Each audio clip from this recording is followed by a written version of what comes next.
Hey there, friends. It's Grunkle Tim here. Every day, I give myself 1 hour, just one, to write, record, and read you a story. No edits, no fancy tricks, just me in a garden and a little bit of time. Today's tale's a little different and a little longer. I'm barely going to make it in under an hour. And this one's going off without a rehearsal, so wish me luck. It's a story about something a lot of us are stuck in without even knowing it.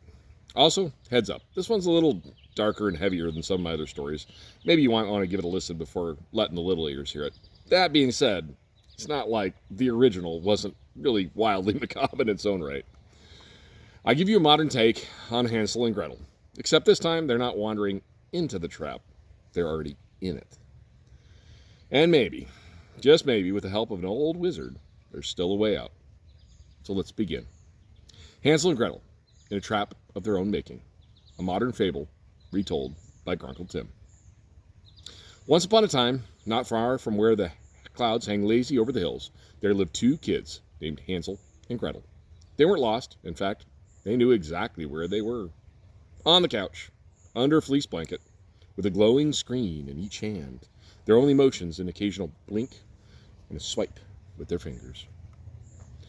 Hansel's eyes flickered in the blue glow of an action-packed video game where dragons shouted battle cries in neon armor. He just defeated his 273rd final dragon. Gretel was knee-deep in a digital farm where she planted cartoon tomatoes only to instantly harvest them with an upward swipe. Gretel swiped up without thinking. Pure muscle memory now. And with that single flick of her thumb, Palantir quietly harvested their 10 billionth data point from her.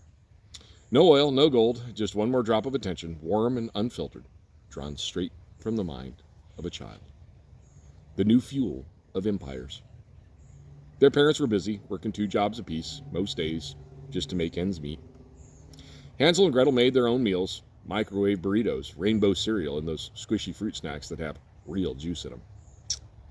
The house always smelled like American trademark cheese, old socks, and something sweet. That was her scent, the witch.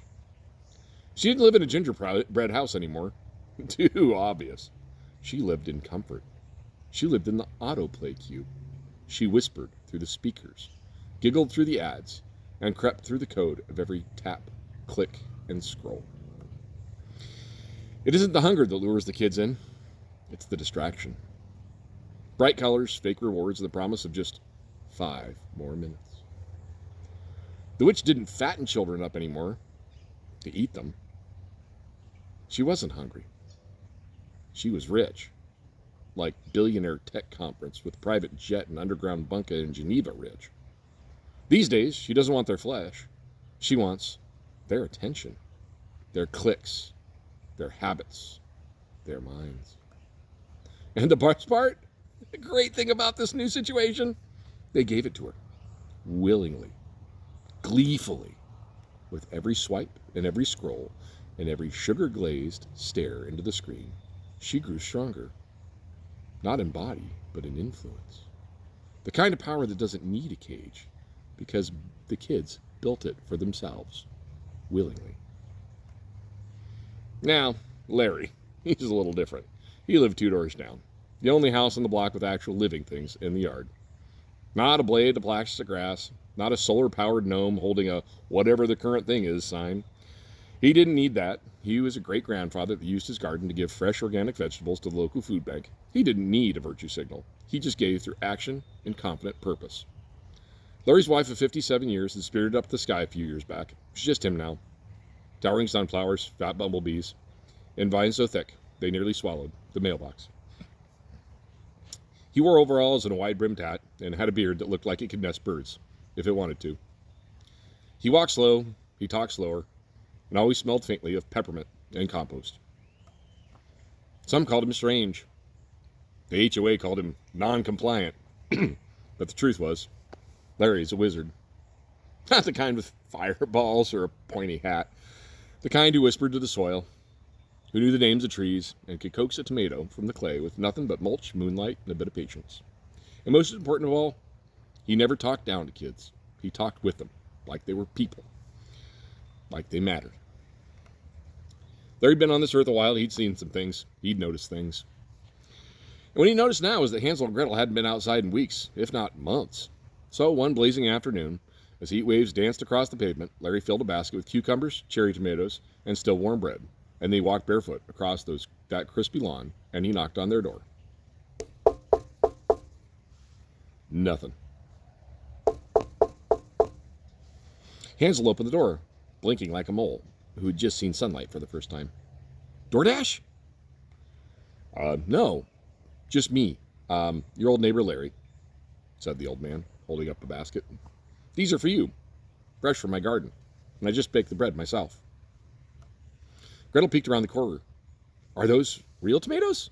Yep, Larry smiled. You ever seen where they come from? Yeah, Gretel said, pointing to her phone. Level 14. My farm has like 400 of them. Larry laughed. Not mean, just soft. You know, kids, screens can trick your eyes, but dirt tells the truth. He handed them each a single cherry tomato, bright red, still warm from the sun. They looked like they might explode. Gretel sniffed hers, tentatively, and then took a bite. Pop. A burst of sweetness. Tangy. Alive. For a moment, the screen's glow faded from her pupils. Hansel bit his. Whoa, this is way better than a vending machine. Come by tomorrow, Larry said, if you want to learn how to grow them. The witch howled that night. She was jealous beyond belief because Larry had broken the spell, if only for a brief moment. She was furious at that old wizard. She pushed harder, trying to claw back their attention, their dopamine, their data. A special offer here, a new limited time free power up there. Notifications, distractions, and of course, sugar cravings. She stoked the fire, but it was no match. Hansel and Gretel couldn't stop thinking about that tomato. The next morning they opened the door, and for the first time in a long time, they stepped outside. Now, where did they go from here? Well, that's a story for another day, or maybe one you need to go finish for yourself on a walk with a friend or out in nature. If you're still here, thank you. I know that one was a little bit on the heavy side. The stories matter. They remind us of who we are and who we could be. If you've felt something or stirred a little truth in you, go plant something. Better yet, go talk to a kid. Look up from the screen and see what's growing. If you believe in this kind of storytelling, the homemade 1 hour, heart on your sleeve kind, hit that button, subscribe, and share it with somebody else who's still trapped in their own cage and doesn't even know it. Thank you all. Have a beautiful day.